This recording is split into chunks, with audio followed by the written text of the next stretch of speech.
हम्म,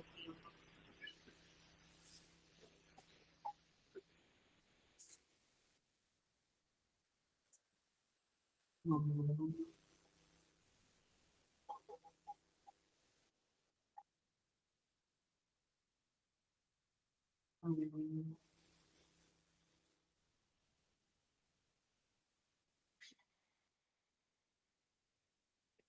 हम्म, सहनावतु सहनौ भुनक्तु सह वीर्यं करवावहै तेजस्विनावधीतमस्तु मा विद्विषावहै। ओम शांति शांति शांति। समस्त जन कल्याण निरतम करुणामयं नमामि चिन्मय देव सद्गुरुं ब्रह्म विद्वरम्।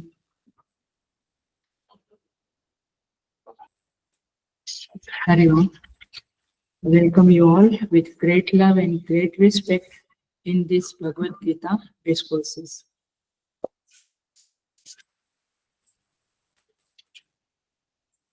हम 10वां अध्याय के ऊपर है, 10th चैप्टर, श्लोका नंबर 30 का बाकी था. We will chant from shloka number 30.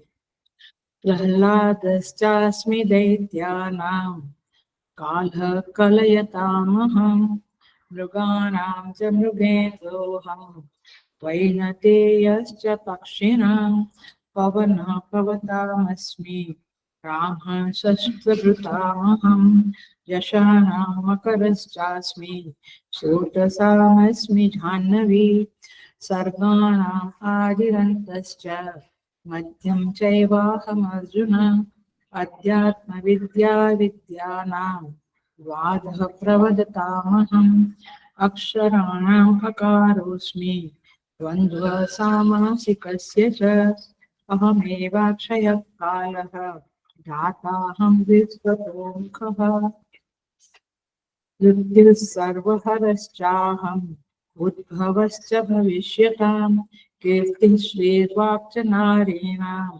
प्रतिर्मेधा क्षमा बृहत्साम तथा साम्नां गायत्री छन्दसामहं मासानां मार्गशीर्षोऽहम् ऋतूनां कुसुमाकरः.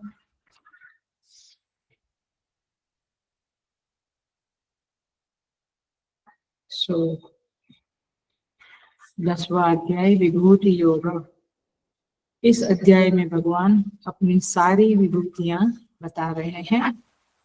विभूतियों का वर्णन करते परमेश्वर यही सूचन करना चाहते हैं कि इन विभूतियों में, हे साधक, तुम मुझे देखो, उनको देखते हुए तुम मेरी याद करो, मेरा स्मरण करो. यही इस विभूति योग का उद्देश्य है, लक्ष्य है. यहाँ पे बहुत सारी विभूतियां भगवान बता रहे हैं. पूरे चैप्टर में 72 73 इतनी विभूतियां हैं. कुछ हो गई, कुछ चल रही है.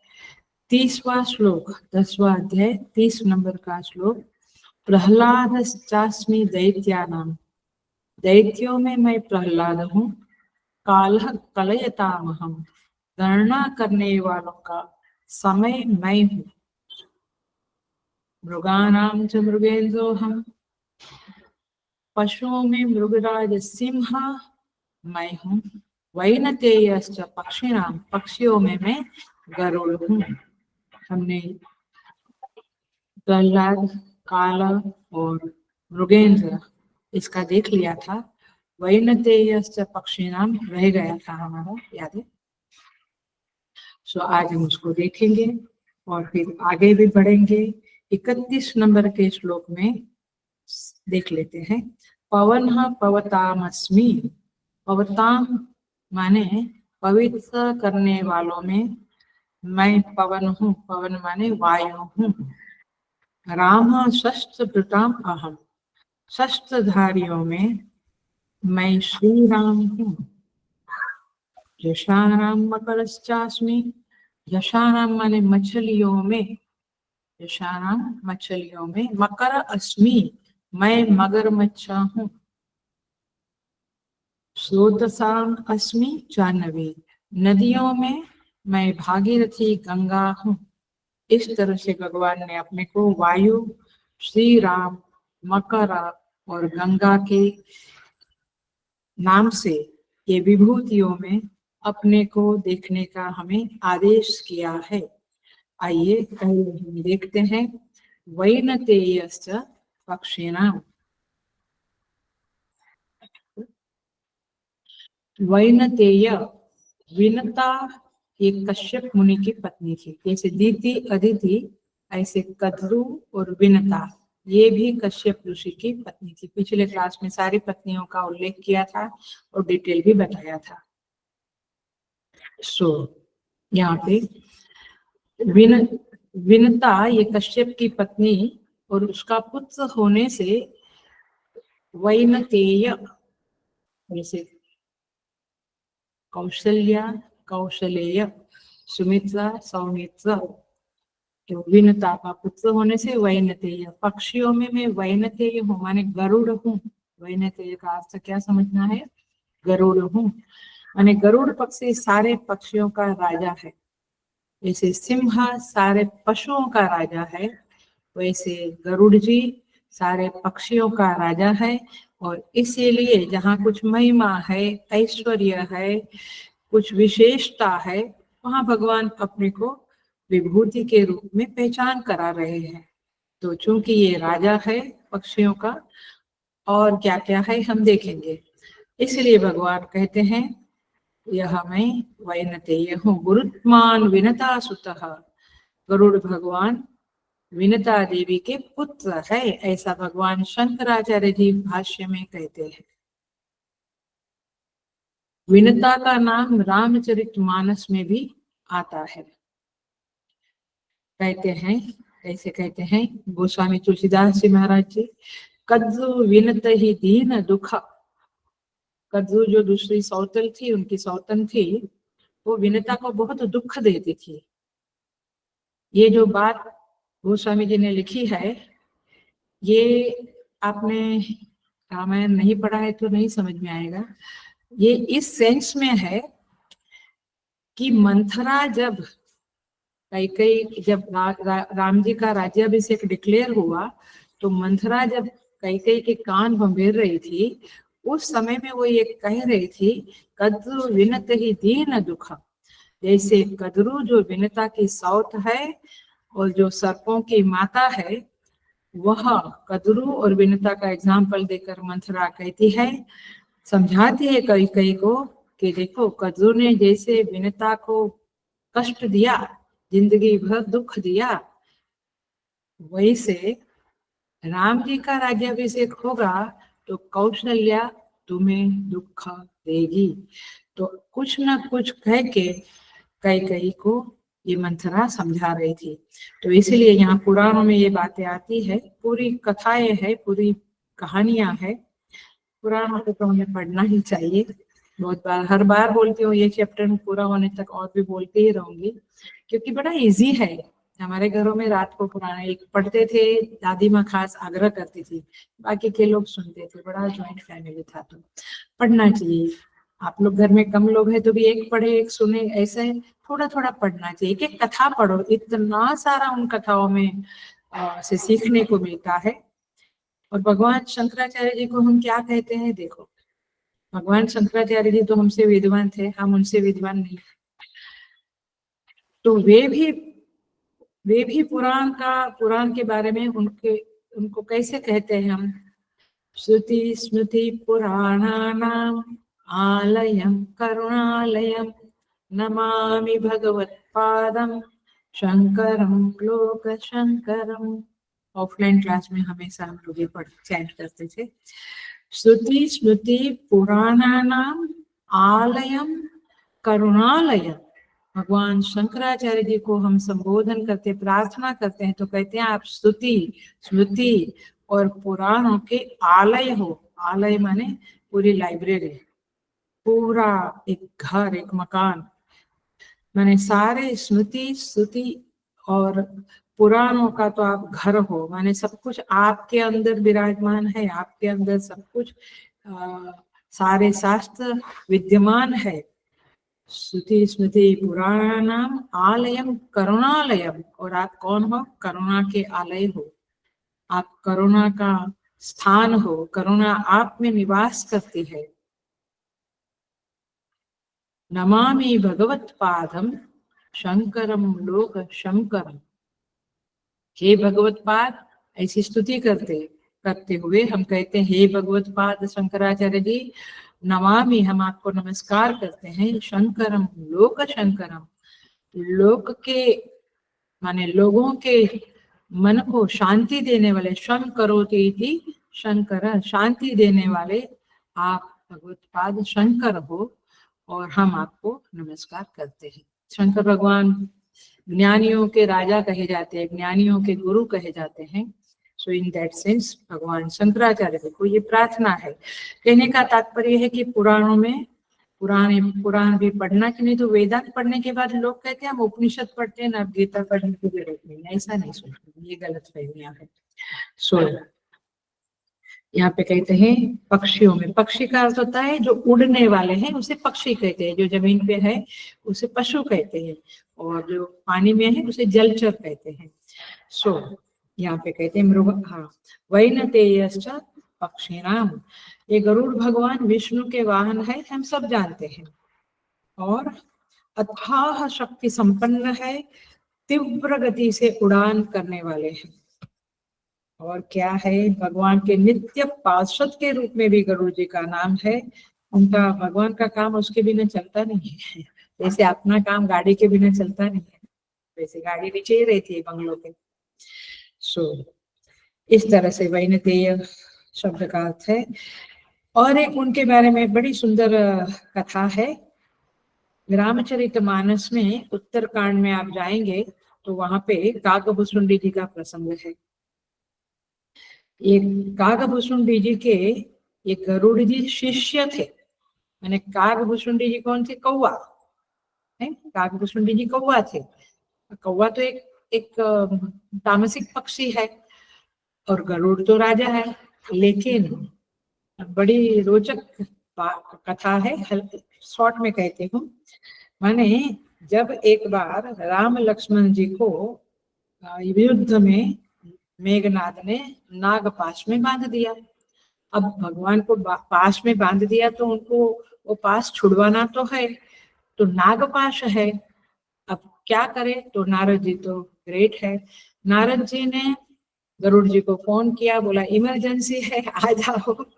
गरुड़ जी बोला क्या काम क्या है? बोले अरे आपके भगवान जी को ही, राम जी को, लक्ष्मण जी को नागपाश से बांध दिया है, वो अस्त्र शस्त्र डाल के, तो आप आओ, क्योंकि ये गरुड़ जी है वो नाग को खा जाते हैं, तो इसीलिए आप आओ और इनका पास छुड़वा दो। बोले अच्छा मैं अभी आया। तुरंत आए और उन्होंने भगवान को नागपाश से छुड़ा दिया। उसके बाद गरुड़ जी को थोड़ा अभिमान हो गया, मैंने भगवान को छुड़वाया, और उनके मन में आने लगा कि अरे ये भगवान, ये राम भगवान है क्या?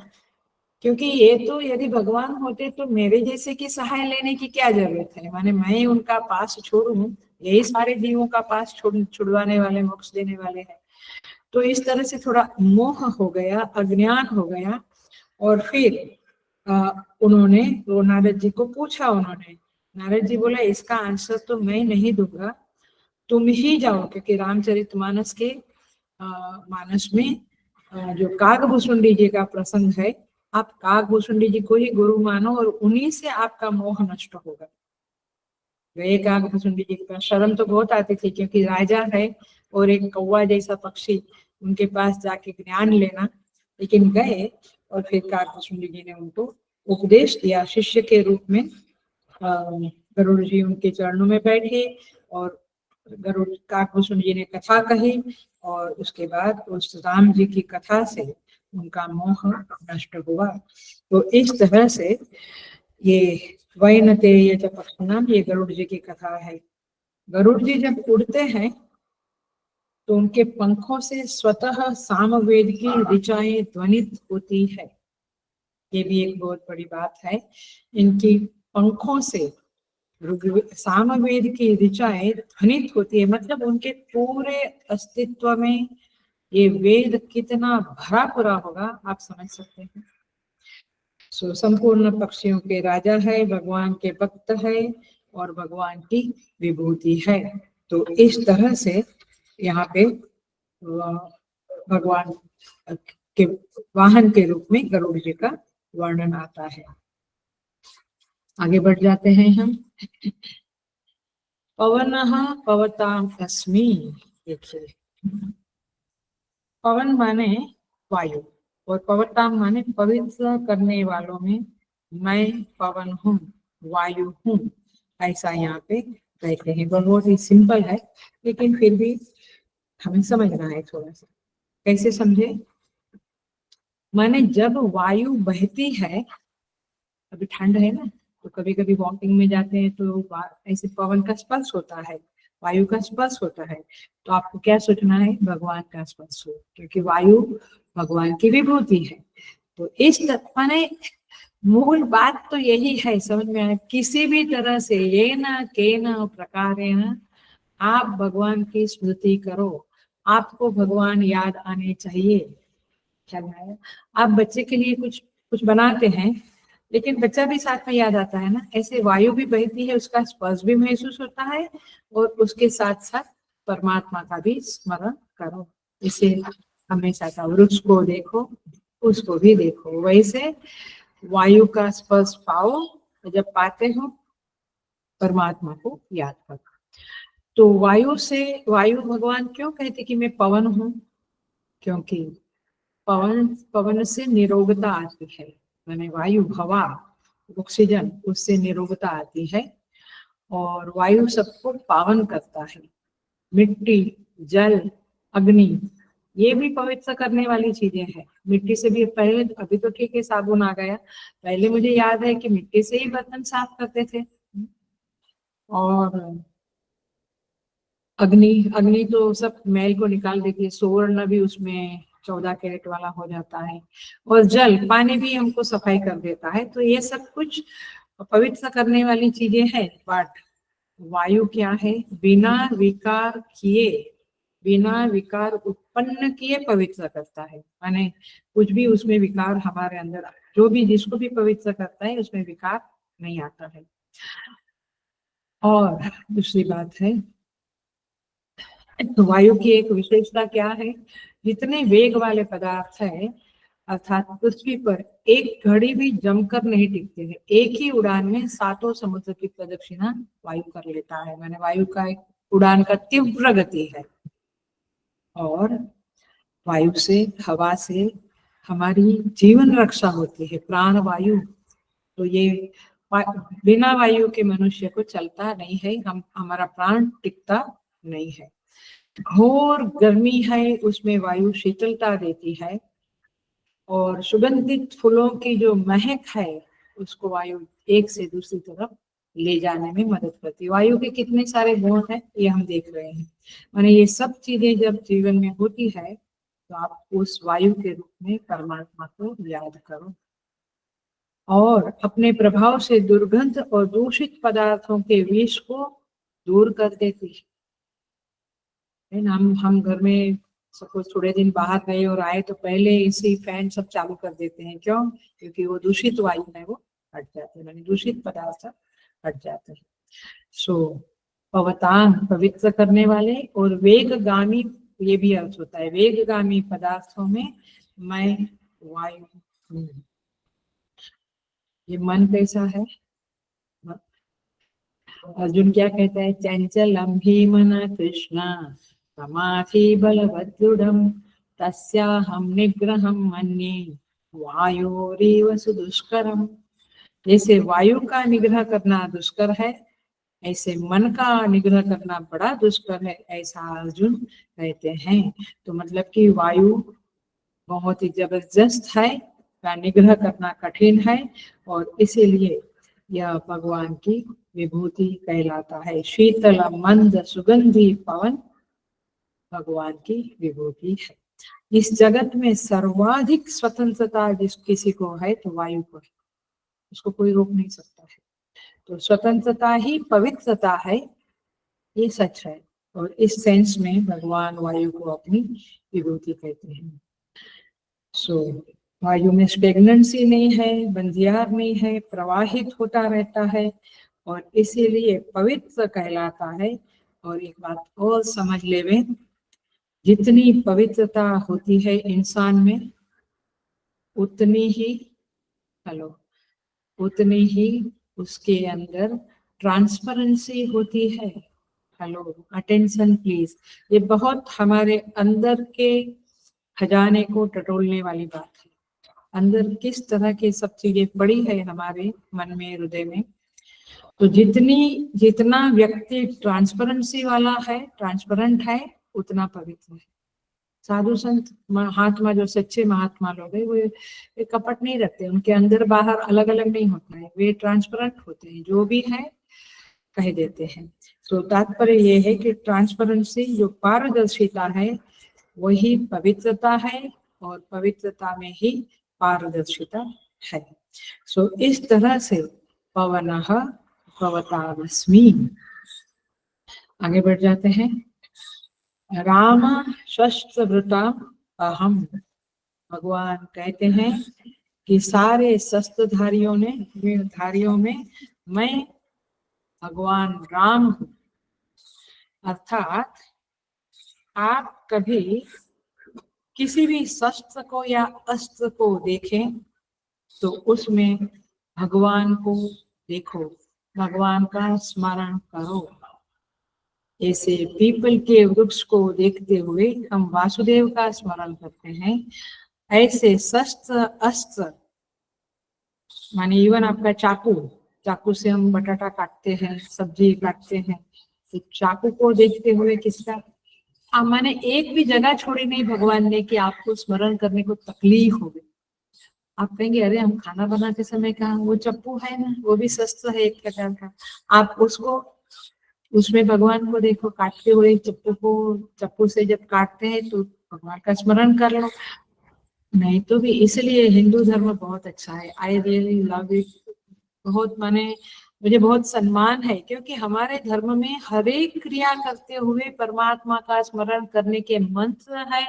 पानी पीते हुए आप मंत्र करो, शरणागत दीनार्थ परित्राण परायण सर्वस्यार्ति हरे देवी नारायण नमोस्तुते। आप कुछ भी करो, मंत्र बोल दो और आरती हरण, सर्वस्या आरती हरते, माने every action you do, don't keep your mind इधर उधर फालतू का कचरा स्मरण करने से कुछ नहीं होगा। वो क्या बोलते हैं, मन रूपी बर्तन साफ नहीं होगा। बट हिंदू धर्म के ये कर्मकांड को अपनाने से, मैं वेदांती हूँ, मैं कर्मकांडी नहीं हूँ। तो अच्छा कर्मकांडी पहले होना पड़ता है, तब वेदांत पचता है। कर्मकांडी माने यही कि चलते फिरते, खाना खाते समय, सोते समय, उठते समय, पानी पीते समय, सब्जी काटते समय, कुकर लगाते समय, अग्नि में भी भगवान अपने को देखते हो। आप जो भी है, you can remember him all the time. ये सारी टेक्निक्स गीता में है। तो गीता जी क्या है, भगवान के स्मरण कराने की टेक्निक्स जिसमें है, उसका नाम भगवत गीता है। ये आप कह सकते हैं, आप समझ सकते हैं इसे। तो शस्त्रभृताम रामः शस्त्रभृताम अहम। शस्त्रधारियों में मैं राम हूँ। जितने भी शस्त्रधारी है, परशुराम जी भी शस्त्रधारी थे, उनको भी स्मरण कर सकते हैं। तो जितने भी शस्त्रधारी है, उनमें से किसी ने भी राम की तरह, श्री राम की तरह शस्त्र को प्रेम नहीं किया है। इसलिए उनका नाम पड़ा शस्त्रधारी राम, क्योंकि भगवान राम को शस्त्र से, उनके धनुष बाण से बहुत प्रेम था, अतिशय प्रेम था। ऐसे जोक में कभी कथाकार लोग कहते हैं, जरा हल्के मोड में, कि भगवान यदि फोटो भी खिंचवाते होंगे ना, तो धनुष बाण साथ में रख के खिंचवाते, क्योंकि उनके सारे फोटो में भी धनुष बाण उनके साथ है। सीता जी साथ में हो, लक्ष्मण जी साथ में हो, पूरा परिवार साथ में हो, भरत जी, शत्रुघ्न जी, हनुमान जी, लेकिन परिवार के साथ भी फोटो में भगवान, माने फोटो खिंचवाते समय भी धनुष को छोड़ते नहीं थे। उनका बहुत प्यार था भगवान का। तो धनुष बाण के बगैर उनकी तस्वीर यदि बना देते हैं तो फिर वो राम है ऐसा हमको जरा डाउट आता है कि ये भगवान राम की छवि है क्या। इसलिए राम जी को हमेशा धनुष बाण से प्रेम होने के कारण शस्त्रधारियों में श्री राम सबसे महान थे, ग्रेट थे। इसलिए भगवान कृष्ण कहते हैं कि शस्त्रभृताम अहम रामः। भगवान राम जी के बारे में रामचरितमानस में कहते हैं कि वे धनुष बाण से इतना प्रेम करते थे कि चित्रकूट में जब ऋषियों की सभा में बैठते थे, सत्संग होता था ना भगवान का वहां पे, तो भी हाथ के पास धनुष बाण जरूर रहता था। माने और ऐसा भी कहते हैं कि भरत जी जब चित्रकूट में राम जी के पास प्रथम बार आए तो गोस्वामी जी वर्णन करते हैं, वेदी परम मुनि साधु समाजु सीय सहित राजत रघुराजु कर कमल निधनु सायक फेरत जी की जननी हरती हंसी हेरत। कहते हैं जब भगवान हवन करते थे, सत्संग करते थे, तभी भी उनके पास धनुष बाण रहता था।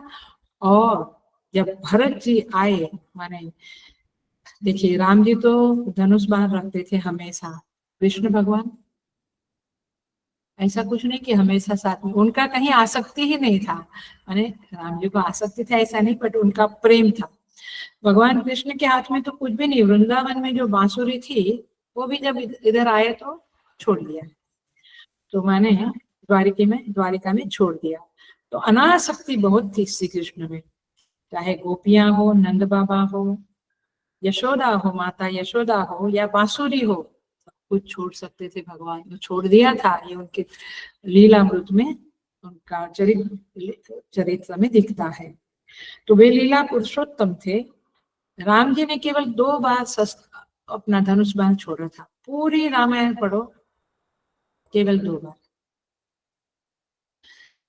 कभी जब भरत जी मिलने आए और पाही करके भगवान के चरणों में गिर पड़े, अभी तो पहुंच नहीं पाए थे राम जी के पास, और लक्ष्मण जी ने राम जी को सूचना दी कि भरत जी गिर पड़े हैं। भगवान धनुष को छोड़ के दौड़े, उनको गले लगाया। एक तभी छूटा शस्त्र उनका। और दूसरा वर्णन ऐसा है कि जब अयोध्या लौटकर वापस आए 14 साल के बाद, तब पहले धनुष को जमीन पर रखा और गुरुजनों को वशिष्ठ वगैरह गुरुजनों को प्रणाम किया। 2 बार छूटा है, बाकी भगवान का धनुष उनके साथ है। तो ऐसे भगवान राम के बारे में कहते हैं कि अहम रामः शस्त्रभृताम, माने भगवान श्री कृष्ण राम जी को अपनी विभूति बताते हैं। सो दासरथी राम जन्मना शस्त्रधारी है, इसलिए भी उन्हें विभूति में गिने जाते हैं, क्योंकि गुरुकुल में वे शस्त्र पढ़ते सीखते थे, लेकिन जब भी जरूरत होती थी चल विश्वामित्र के यज्ञ में भी चले गए थे हाथ में धनुष बाण लेके, मैंने उनके पास हमेशा वो रहता था। अस्त्र और शस्त्र का फर्क बहुत बार बताया है, फिर भी बता देती हूँ। अस्त धातु क्षेपण के अर्थ में है, अश्व माने फेंकना, तो बाण है वो माने शस्त्र अस्त्र दोनों चीजें हैं। शस्त्र धातु शशन के अर्थ में, माने भाला, तलवार, फरसा, ये सब शस्त्र है। और बाण, मेघास्त्र, ब्रह्मास्त्र, वायवास्त्र, पर्वतास्त्र, आग्नेयास्त्र, ये सब अस्त्र है, मैंने फेंका जाता है। फेंक के धनुष बाण फेंकना पड़ता है, तलवार से गला काटना पड़ता है, तो हाथ में रखते हैं। तो रामचंद्र की विद्या में, रामचंद्र जी के समय में उनकी विद्या में शस्त्र विद्या भी थी, अस्त्र विद्या भी थी। अर्जुन भी उसी तरह से शस्त्र अस्त्र विद्या सीखा था। तो रावण के साथ जब युद्ध हुआ तो बड़ा जबरदस्त युद्ध था, और उसमें ये सारे अस्त्र शस्त्र का बहुत प्रयोग हुआ था। वायवास्त्र माने युद्ध में आंधी लाने वाला वायु का अस्त्र छोड़ते थे तो पूरी आंधी छा जाती थी। आग्नेयास्त्र अग्नि उत्पन्न करने वाला अस्त्र, तो अग्नि के गोले हवा में आते थे। वरुणास्त्र पूरी बारिश हो जाती थी, जबरदस्त बारिश होती थी युद्ध के समय। तो इस तरह से ये सारे अस्त्र शस्त्र यूज होते थे, और सबके पास भीष्म, द्रोणाचार्य, अर्जुन, सबके पास ये शस्त्र अस्त्र की विद्या थी। सो इस तरह से, और सबसे क्लासिक एग्जाम्पल है कौन सा, जनक राजा की सभा में जब शिव धनुष रखा गया था, भगवान राम ने एक हल्के फुल्के हाथ से उसको उठा नहीं दिया, उठा के टूट भी गया वो, माने इतना उनका धनुष के साथ लगाव था। और दूसरी बहुत जबरदस्त क्लासिक कथा आती है भगवान की, कि जब भगवान सुग्रीव को मिले और जब उन्होंने प्रॉमिस किया कि मैं वाली को मारूंगा, तो भगवान ने बट मारने के पहले सुग्रीव को विश्वास कैसे हुए कि भगवान सच में इतने पावरफुल है, क्योंकि वाली भी जबरदस्त था। तो भगवान ने उसको एक क्या झलक दिखाई, वो मित्रता की कसौटी करने के लिए, उसको धैर्य देने के लिए। तो जो 7 सुदृढ़ ताड़ के वृक्ष था, उसे एक बार में मूलच्छेद कर डाला। माने पता है ना कथा, तो एक साथ 7 ताड़ के वृक्ष को तोड़ दिया। तो उनका धनुष के साथ बहुत लगाव था, बहुत प्रेम था। और एक कथा भी बहुत फेमस है कि इंद्र का पुत्र जयंत जब माता सीता के अंगुष्ठ में चोंच मार के निकल गया, माता को कष्ट हुआ, भगवान ने छोड़ा नहीं, मंत्र अभिषिक्त बाण करके, माने बाण में मंत्र का अभिषेक किया, मंत्र अभिषिक्त बाण को जयंत के पीछे ऐसे चलाया कि त्रैलोक्य में जयंत को कहीं जगह नहीं मिली, मैंने उसका पीछा किया ये बाण ने। तो भगवान कैसे बाण धारी धनुषधारी होंगे, ये सोचने जैसा है। तो ऐसे बहुत सारे एग्जाम्पल्स है जहाँ पे कहते हैं कि राम शस्त्रभृता अहम। आगे बढ़ेंगे हम। देखिए राम जी के पास ये शस्त्र धनुष था और धनुषधारियों में श्रेष्ठ थे, लेकिन ऐसा नहीं था कि इधर उधर अटैक करते रहते थे आतंकवादी की तरह। उनमें हिंसा, प्रतिस्पर्धा, ईर्ष्या ऐसे कोई दोष नहीं थे। वे करुणा के आलय कहलाते हैं। रामो धर्म विग्रहवान, धर्म का विग्रह है राम। इसलिए गोस्वामी जी कहते हैं, मैं जानऊ निज नाथ स्वभाव, अपराधी पर कोह न काऊ। मैं जानता हूँ राम जी का स्वभाव कैसा है, अपराध करने पर भी वे दया कर सकते हैं। शील सकुच सुखी सरल स्वभाव, कृपा स्नेह सदन रघुराव। वे बड़े शीलवान थे और संकुचित स्वभाव के थे और बड़े सरल स्वभाव के थे, और कृपा और स्नेह उनकी खास विशेषता थी। सबके ऊपर वे कृपा रखते थे, स्नेह रखते थे। तो इस तरह से ये रघुराज का वर्णन गोस्वामी तुलसीदास जी महाराज ने रामचरितमानस में किया है। बहुत सारा पूरा रामचरितमानस भगवान राम की महिमा का वर्णन है, और उसमें बहुत जगह पे धनुष बाण के बारे में भी बातें हैं। तो इस तरह से राम शस्त्र भृताम अहम, भगवान राम को श्री कृष्ण अपनी विभूति के रूप में ऐसा कहते हैं कि राम को याद करते हुए भी मुझे याद करो। आगे बढ़ जाते हैं हम। इंटरेस्टिंग है या बोर होता है?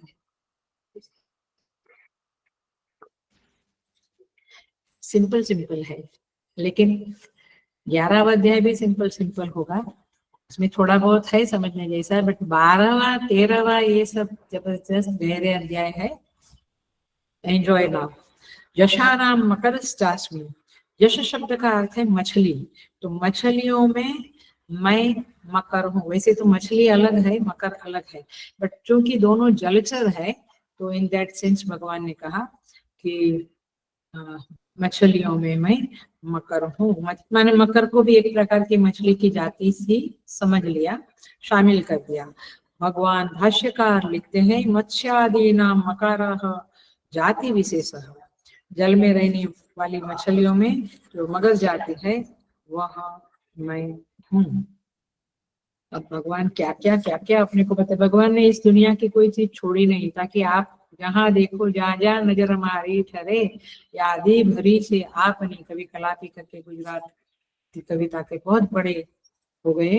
वे कहते हैं, जहाँ जहाँ नजर हमारी ठहरे, जहाँ जहाँ मेरी नजर जाती है वहां वहां आपकी यादी भरी से आप नहीं, आपकी यादी भरी है। ऐसे ही महाराष्ट्र इसमें हम कैसे, ज्या ज्या ठिकाणी मन जाय माझे, त्या त्या ठिकाणी निज रूप तुझे, मी ठेवी तो मस्तक ज्या ठिकाणी, तेथे तुझे पाय गुरुवर दोन्ही। कितनी बढ़िया कविता है, कितना बढ़िया श्लोक होते हैं ये, कितना जो लिखने वाला, उसकी रचना करने वाला है, वो कितनी गहराई में साधना में होगा, अथवा कहो कि कितनी स्पष्टता, कितना विजन उनका कैसा साफ होगा, कैसी पवित्रता उनके चेहरों में, उनके आंखों में, उनके हृदय में होगी। क्या कहते हैं, जा जा ठिकानी मन जाए माझा, जहां जहां मेरा मन जाता है त्या त्या ठिकानी निज रूप तुझे। ये 10वां अध्याय का ही आप समझ लो संक्षेप, 10वें अध्याय का एसेंस यदि कहीं कहना है तो ये एक श्लोक काफी है। जा जा ठिकाणी मन जाय माझे, त्या त्या ठिकाणी निज रूप तुझे, मी ठेवी तो मस्तक जा ठिकाणी, मैं जहां मस्तक रखूं तेथे तुझे पाय दोनी, वहां पे आपके चरण ही होते हैं। मैंने नहीं, हम तो इनको ही नमस्कार करेंगे, हम इनको नहीं। अरे भाई, आपने कुछ शास्त्र समझा ही नहीं है। आप नमस्कार करो और मानो कि ये मेरे गुरु के चरण है, बात खत्म हो गई। There is no ego behind that. आप बड़े विनम्र हो जाएंगे, बड़े पवित्र हो जाएंगे, इस सूत्र को अपनाएंगे। पूरा 10वां अध्याय गीता का पढ़ना, ये इसलिए पढ़ते हैं कि ये चॉपिंग करके, ये एनालिसिस करके सब बातें बताई है। ये पढ़ते पढ़ते पढ़ते हमें समझ में आता है कि ओ, ज्या ज्या ठिकाणी मन जाए माझे, तेथे त्या त्या ठिकाणी निज रूप तुझे। हे विठ्ठला, वहीं आपके, हे गुरुवर, वहीं आपके ही रूप है। ये श्लोक ऐसे नहीं समझेगा। जब 10वां अध्याय पढ़ लिया तो ऐसा बैठ जाएगा आपके अंदर, ओ, गीता में भगवान कृष्ण ने भी यही बातें करी है। सो इसीलिए श्लोक भी बढ़िया है। हमारे संतों की रचनाएं जो है, चौपाइयां कहो अथवा दोहे कहो अथवा अभंग कहो, सब कुछ भी वही वही वही बातें हैं। मी देवाचा देव माझा, ही च माझी सत्य वाचा, मैं उनका हूँ, वे मेरे हैं, यही मेरी सत्यवाणी है। क्या हुआ ये 7वां अध्याय का एसेंस है ये, पूरे 7वें अध्याय का, क्योंकि वहां पे वही कहते हैं कि शरणागति, आप तो जिज्ञासुरर्थार्थी ज्ञानी च भरतर्षभ, माने भगवान, माने चतुर्विधा भजन्ते माम ये जना परिपासिता, जना सुकृतिनो अर्जुन। तो माने भगवान की शरणागति वही है कि मैं उनका हूँ, वे माझे, मी देवाचा देव माझा, मी देवाचा ही च माझी सत्यवाचा। सुपर। मैंने बहुत पहले, मैंने कॉलेज के टाइम पे वगैरह बिगनिंग के कुछ सालों तक मैं ये सब बहुत पढ़ती थी, बहुत अच्छा लगता था। फिर वेदांत आ गया, फिर कोर्स आ गया, फिर भाष्यकार के भाष्य से पढ़ाना शुरू किया। अब जाकर वो जो पढ़ती थी, वो जो सुनती थी, बहुत वारकरी संप्रदाय के अभंगों, माने भजनों का कार्यक्रम हो या सब में जाती रहती थी, सब जगह। इवन रामकृष्ण परम मिशन में जुगू में प्रवचन होते थे, वहां भी वारकरी के संप्रदाय में, माने वारकरी गुरु जी थे पहले, उनके भजन कार्यक्रमों में मैंने सब कुछ सुनते थे, लेकिन तभी इतना कुछ नहीं समझता था। लेकिन पूज्य गुरुदेव स्वामी चिन्मयानंद जी की कृपा हुई कि ये कोर्स हमको मिला, और कोर्स के बाद जब हम प्रवचन करने लगे तो आज वो सारी ऋचाएं, सारे अभंग, सारे श्लोक, सारे दोहे चौपाइयां उजागर हो जाती है, दिल में एकदम साफ हो जाती है। सुने तो हम बोलते थे, जा जा ठिकाने मन जाए के बोलते थे, बट कुछ इतना क्लैरिटी नहीं था। लेकिन अभी ये पढ़ने के बाद, और स्पेशली 10 चैप्टर के संदर्भ में, ये चौपाइयां बहुत उजागर हो जाती है। इसलिए सब कुछ पढ़ना चाहिए। कबीर के दोहे भी, तुलसी की चौपाइयां भी, तुकाराम के अभंग भी, सब कुछ पढ़ना चाहिए। मीरा के भजन भी, सब कुछ हमारे जीवन में। हम हिंदू है तो फिर ये सब तो होना चाहिए। क्या होगा आपके बच्चों को, मुझे तो समझता ही नहीं है, उनको कुछ भी नहीं था। एनीवे, ऊपर वाला जाने, उसकी दुनिया है, और क्या। सो बट विचार आते हैं कैसा होगा आगे की जनरेशन का। सो राम शस्त्रतामह, और कहते हैं जठानान, माने मछलियों में या मत्स्य आदि जलचरों में मैं मगरमच्छ हूँ, क्योंकि ये मगरमच्छ जो होता है वो सबसे बड़ा, सबसे बलवान होता है, वो सबका भक्षण करने वाला होता है। माने वह मकर मैं हूँ, ऐसा भगवान कहते हैं। मकर किसका वाहन है?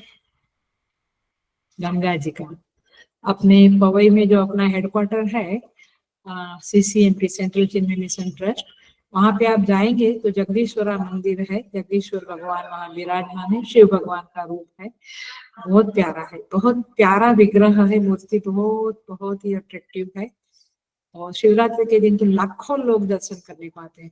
वहीं पर एक बाजू श्री कृष्ण की मूर्ति है उनके एक बाजू, और एक बाजू गंगा जी को, गंगा जी की मूर्ति को भगवान माने पूज्य गुरुदेव ने वहां पे स्थापित किया है पवई में। जरूर एक बार जाना चाहिए। तो गंगा जी का वाहन मकर भी वहां पे विराजमान है, तो मकर का दर्शन कर सकते हैं। वो मकर के रूप में आप भगवान को जानो, ये मकर भगवान की विभूति है, ऐसा समझो। तो जलचर जाति विशेष है, उसकी पकड़ अचूक होती है, और उनको वो जल में ही उनका बल है। जल के जितने जलचर हैं उनका बल जल के अंदर है, जल के बाहर उनका बल नहीं होता है। इसलिए उनका पार कोई पा नहीं सकता है, एक बार पकड़ लिया तो छोड़ता नहीं है। किसका एग्जाम्पल है? क्लासिक एग्जाम्पल भागवत जी में गजेंद्र मोक्ष वाली जो कथा है, वो बहुत सुंदर है। गजेंद्र की स्तुति माने हाथी है, लेकिन ऐसी भगवान की क्लासिक स्तुति की है। बहुत बार मुझे माने होता था कि भागवत जी की 80 जितनी स्तुतियां है उसमें 80 ऑलमोस्ट ये स्तुतियां कभी लेनी चाहिए, इतनी प्यारी प्यारी स्तुतियां हैं। तो गजेंद्र को जब ग्रह ने पकड़ा, मकर ने पकड़ा, तो कितने समय तक ये युद्ध चला उनका।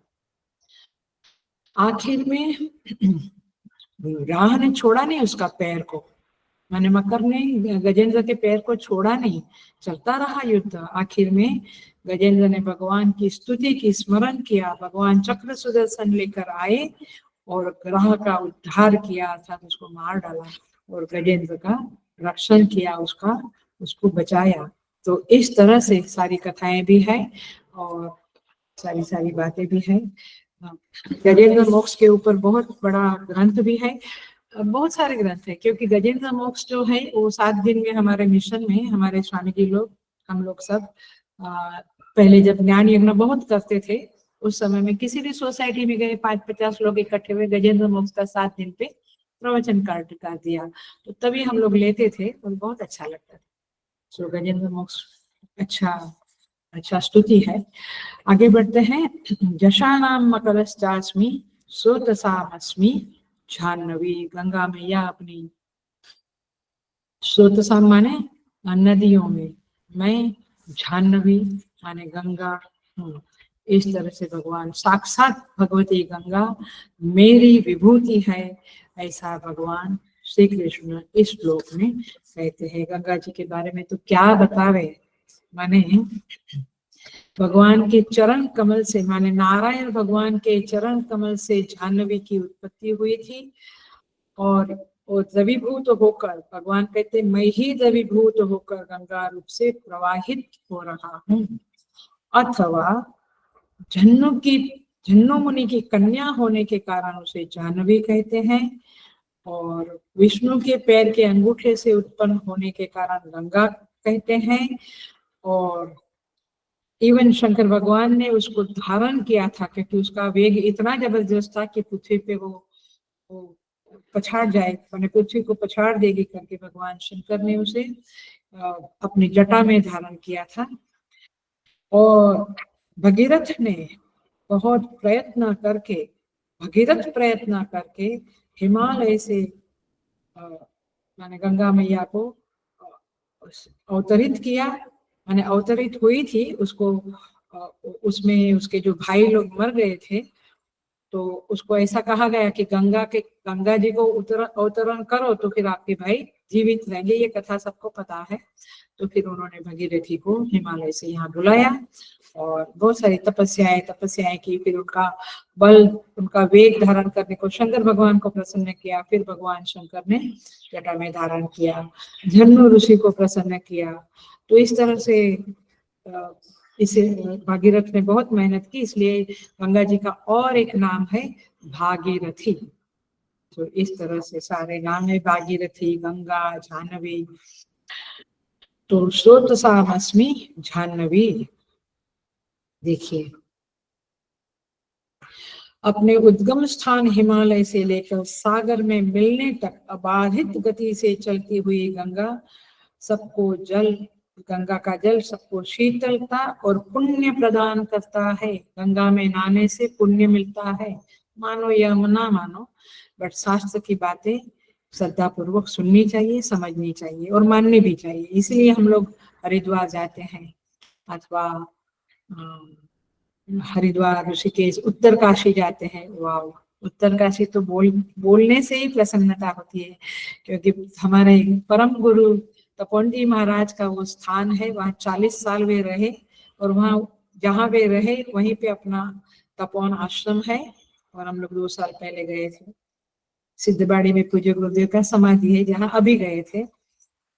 तो तपोवन आश्रम में आप यदि बैठेंगे तो बिल्कुल आप वरांडा में बैठो, वहाँ टेरेस में बैठो, आपको सामने खड़ खड़ खड़ खड़ बहती हुई गंगा दिखेगी। बड़ा पट्ट है उधर, वो सामने हिमालय है। वो तो अद्भुत दृश्य है, मैंने अद्भुत दृश्य है। और उनकी स्तुति भी की जाती है। भगवान शंकराचार्य जी ने गंगा मैया के ऊपर जो स्तुति लिखी है, वो हमारे जगदीश्वरा टेम्पल में, माने हमारे सीसीएमटी पवई आश्रम में जो हेडक्वार्टर है, रोज शाम को वैदिक आरती होती है। हमारे यहाँ भी कृष्ण जी की वैदिक आरती होती है, देव देवोत्तम करके। जहाँ पे राम जी है वहाँ देव देवोत्तम करके, माने सिद्धवाड़ी में राम जी का विग्रह है, वनवासी राम का मंदिर है, तो वहाँ पे पवई में गंगा जी की भी आरती होती है। देव देवोत्तम करके शंकर जी का तो होता ही है आरती, माने वैदिक आरती। गंगा जी की भी आरती होती है, बहुत सुंदर आरती है। देवी सुरेश्वरी भगवती गंगे, त्रिभुवन तारिणी तरल तरंगे, शंकर मौलि विहारिणी विमले, मम मतिरास्तां तव पदतम। बहुत सुंदर स्तुति है। देवी सुरेश्वरी भगवती गंगे, क्या माने शंकराचार्य जी की वाणी से या लेखनी से कैसे बहते हैं शब्द। त्रिभुवन तारिणी तरल तरंगे, त्रिभुवन का तारण करने वाले, और शंकर मौलि विहारिणी विमले, भगवान शंकर की जटा से विहार करने वाली, मम मति रास्ताम तव पदकम, आपके चरण कमल में मेरी मति स्थिर हुए। मम मति आस्ताम तव पद कमल। कितनी सुंदर स्तुति। ये स्तुति भी हमने प्रवचन में ली है कभी कभी, तभी बिगिनिंग में छोटी छोटी चीजें के ऊपर प्रवचन करते रहते थे। कितनी सुंदर है। कैसे, माने आप सोचिए भगवान शंकराचार्य जी के बारे में कैसे शब्द निकलते, कैसा मान है, कैसी भक्ति है गंगा मैया के प्रति। ये मम मति रास्ता तव पद कमल। सो हमारे आश्रम में इधर थाने चिन्मय मिशन में हम लोग कभी कभी चैंट करते हैं गंगा मैया की आरती। सो गंगा मैया अब तो पुण्य देने वाली, सबको स्वच्छ करने वाली, तो सारे लोग उसमें नहाने लगे और अपने पाप धोने लगे। तो फिर एक बार उसको चिंता हो गई। उन्होंने कहा कि कहीं मैं तो मैली हो जाऊंगी, मैंने आने के पहले उन्होंने कहा कि ऐसा होगा तो मैं तो मैली हो जाऊंगी। तो फिर उनको जवाब दिया गया कि तुम चिंता मत करो, सारी दुनिया भले तुम्हारे अंदर स्नान करे, तुम्हें मैला करे, अपने पाप धोवे, लेकिन संत जब तुम्हारे जल में स्नान करेंगे, उतरेंगे, तब, इसका मतलब है भगवान का रूप, तब तुम्हारे सारे पाप, माने ये सब ये पाप जो लोगों ने डाले हैं तुम्हारे अंदर, वो धुल जाएंगे। ऐसा भगवान ने वचन दिया, तब जाके वो तैयार हुई और हम मनुष्यों की ये पृथ्वी के ऊपर उन्होंने निवास किया।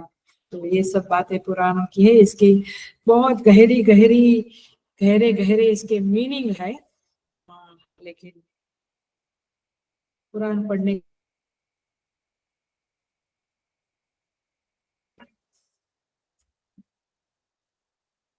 आगे का श्लोक देखिए।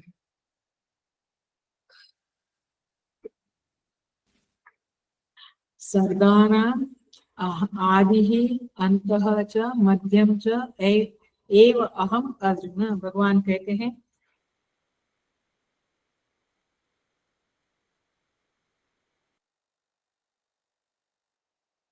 सृष्टियों का आदि हूँ, मध्य हूँ और अंत हूँ। अध्यात्म विद्या विद्यानां वादः प्रवदतामहम्।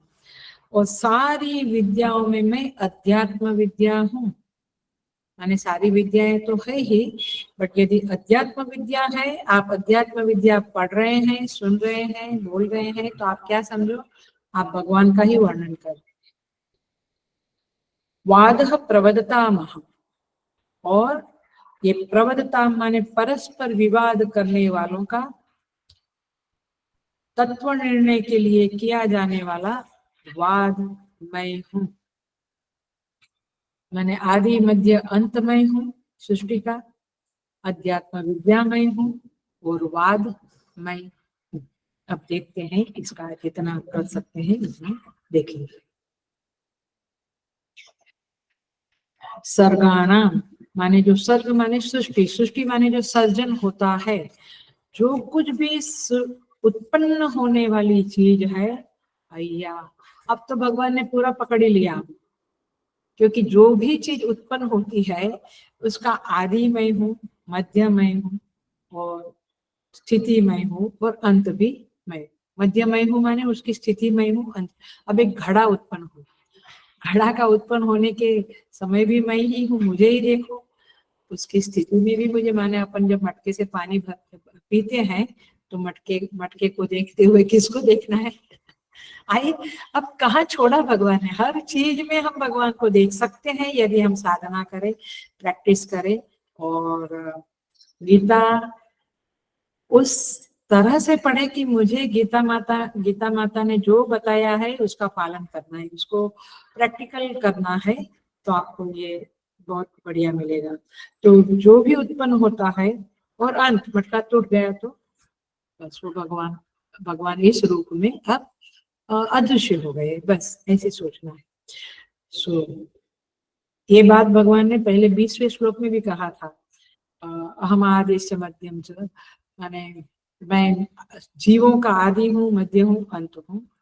और भाष्यकार वहां लिखते हैं, यतु सर्वस्य एव सर्गमात्रस्य इति विशेषः।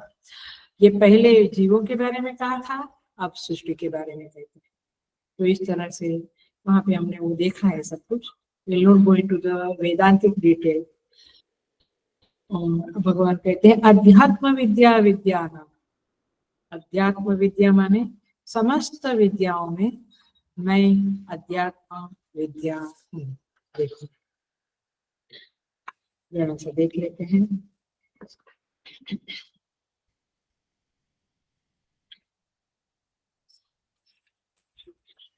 अध्यात्म विद्या माने क्या, अधि प्लस आत्मा, अध्यात्म अधि प्लस आत्मा। अधि माने जवड़, पास में, आत्मा माने आत्मा के पास में क्या है, मन बुद्धि चित्त अहंकार शरीर मैक्सिमम। तो ये सब कुछ की जो विद्या है, माने योगा प्राणायाम अथवा साइकोलॉजी, मन के बारे में, बुद्धि के बारे में, ये सब कुछ विद्या मैं हूँ। बेसिकली ब्रह्म विद्या ही है उसका अर्थ, बट ये भी हम ले सकते हैं। सो भगवान कहते हैं अध्यात्म विद्या विद्या नाम, मैं विद्याओं में अध्यात्म विद्या। अब इवन गीता के 7वें अध्याय में भगवान कहते यज्ञात्वा नेह भूयोन्यत ज्ञातम ज्ञातव्यम अवशिष्यते, जिसको जानकर और कुछ जानना बाकी नहीं रहता है वह मैं हूँ, माने वह अध्यात्म विद्या है, ऐसा आप समझ लो। सो इस तरह से बाकी विद्या कैसी है, पेट भरने के लिए है, ऐसे टेलरिंग की विद्या, कुकिंग की विद्या, ड्राइविंग की विद्या, जितनी विद्या है, इंजीनियरिंग, डॉक्टरी, मेडिसिन, सब पेट भरने वाली विद्या है। मोक्ष की विद्या अध्यात्म विद्या है। सा विद्या या विमुक्तये, विद्या उसे कहते हैं जो मुक्त करे। तो फिर कुकिंग को विद्या क्यों कहते हैं? हाँ, भूख के दुख से मुक्त करे वो कुकिंग विद्या है। ऐसे मेडिसिन, बीमारी के रोग से, बीमारी के दुख से मुक्त करे वो मेडिसिन की विद्या, माने औषध विद्या। सो इस तरह से सारी विद्याएं है, बट वो छोटे छोटे दुखों से मुक्त करने वाली है या पेट भरने वाली है, लेकिन अध्यात्म विद्या जन्म मरण के चक्कर से छुड़ाने वाली है। इसीलिए भगवान ने उसको चूज किया, सिलेक्ट किया कि ये विद्या मैं हूँ। सो इस तरह से भगवान इस विद्या को अपनी विद्या कहते हैं। और आगे बढ़ते हैं। आगे का जो है लास्ट वाला वो थोड़ा सा समझने वाला है। अटेंशन प्लीज, एकदम ध्यान से सुनना। क्यों? क्योंकि हम सब लोग आर्ग्यूमेंट करते हैं थोड़ा अपना क्या डोमिनेशन करते, अपनी बात को ही मानना है सबको, ये सब चीजें हम लोगों में पड़ी हुई है। तो जरा इसके ऊपर ये जो लास्ट वाला है वाद प्रबद्धता हम, ये उसके ऊपर है। इसके लिए हम इसको अच्छे से समझेंगे कि हम वास्तव में क्या करते हैं। देखिए सीधा सीधा बोले तो 4 प्रकार की शैलियों में हम बात करते हैं। हमारी जो बोली है, हमारा जो बोलना है वो 4 प्रकार से होता है, समझ लेंगे। साधक को बहुत बड़ा संदेश इस छोटा सा टुकड़ा दे जाता है, इसलिए इसको समझना। क्या है 4 प्रकार? संवाद, वाद, जल्प और वितंडा। इसे बोलते हैं संवाद, वाद, जल्प और वितंडा। ये 4 प्रकार से हमारी बोली होती रहती है।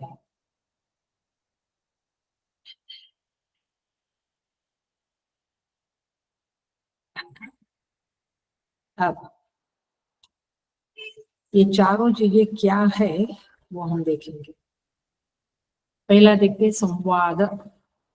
संवाद जो होता है वो गुरु शिष्य के बीच में होता है, अथवा कहो माता पिता और बच्चा।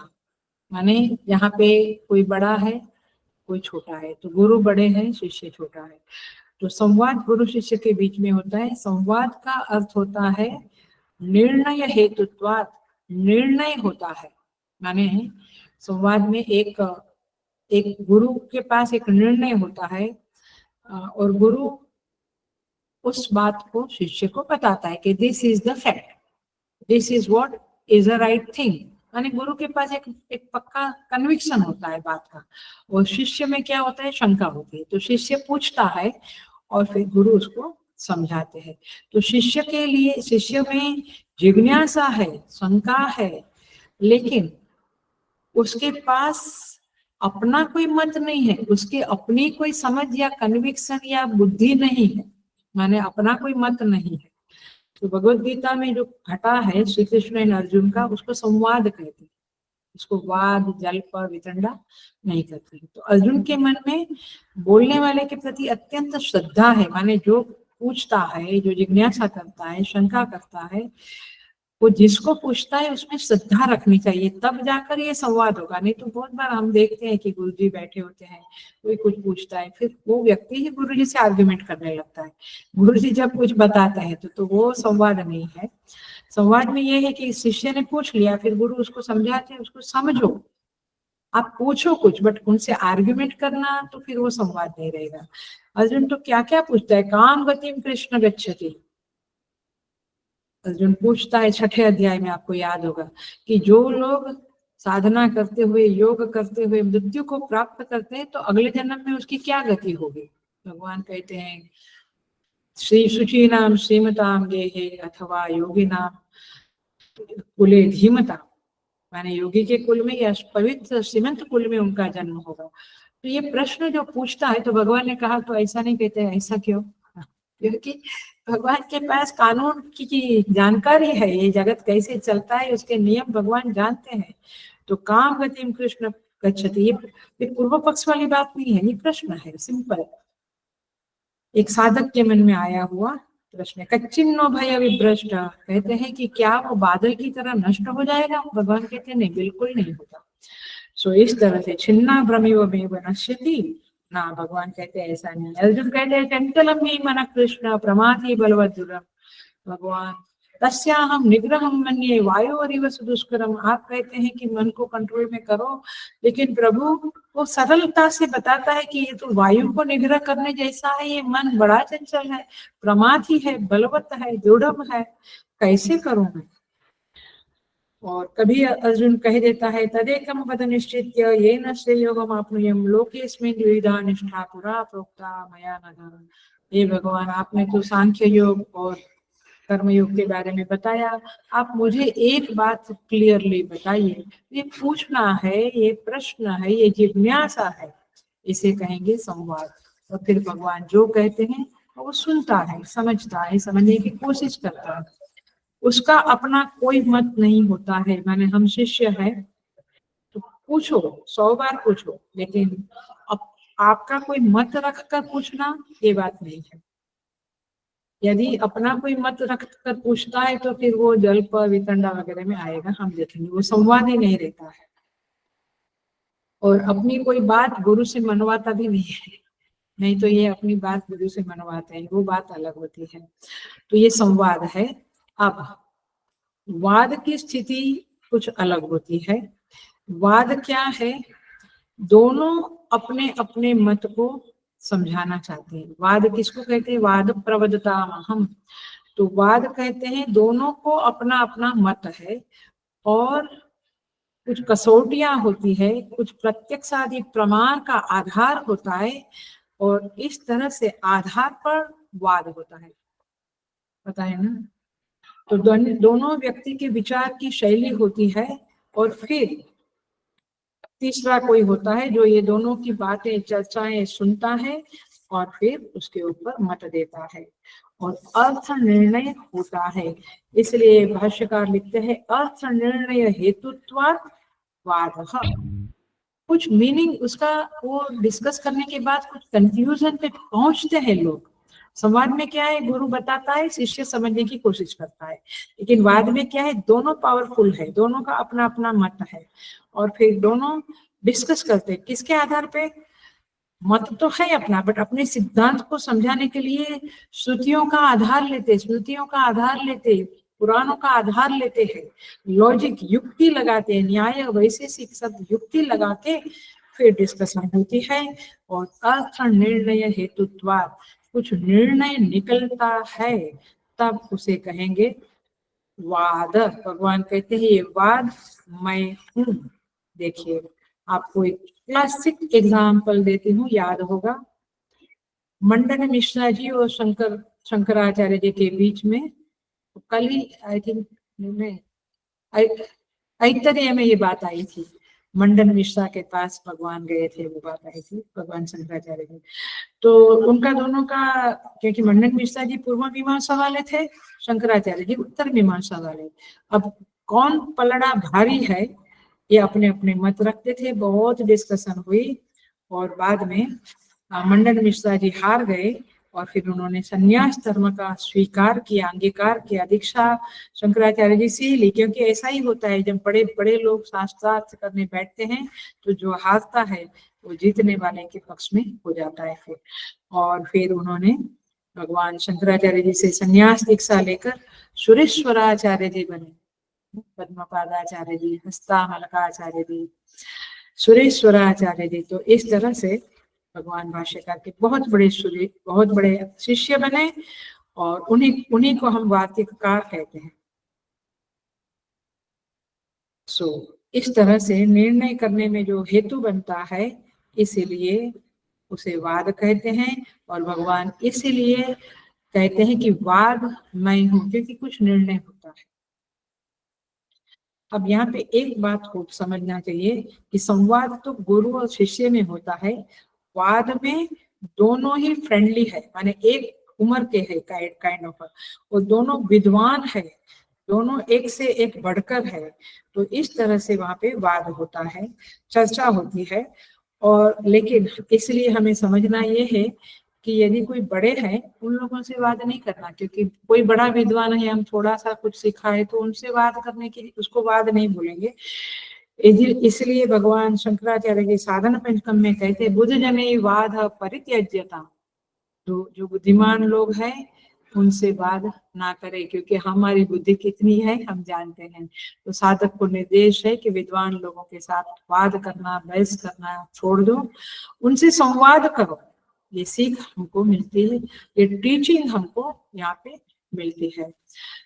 सो ये दोनों हुआ, संवाद एंड वाद तो हितकारी है, लेकिन और वहां पे प्रमाणभूति पूर्वक होता है, लेकिन तीसरा है वितंडा। पूरा करती हूँ, 2-5 मिनट लूंगी तो क्षमा करना। वितंडावाद में क्या होता है, साधक को वहां पे केवल अपनी बात मनवाना चाहता है, माने अपना एक मत होता है और अपनी बात वो मनवाना चाहता है। माने दूसरे की बात प्रमाण संगत और तत्संगत होने पर भी वो उस बात को स्वीकार नहीं करता है। तो इसीलिए ये वितंडावाद थोड़ा नॉट सो गुड। माने हम बहुत बार हम लोग वितंडावाद ही करते हैं, जहाँ पे हम क्या करते हैं, देखिए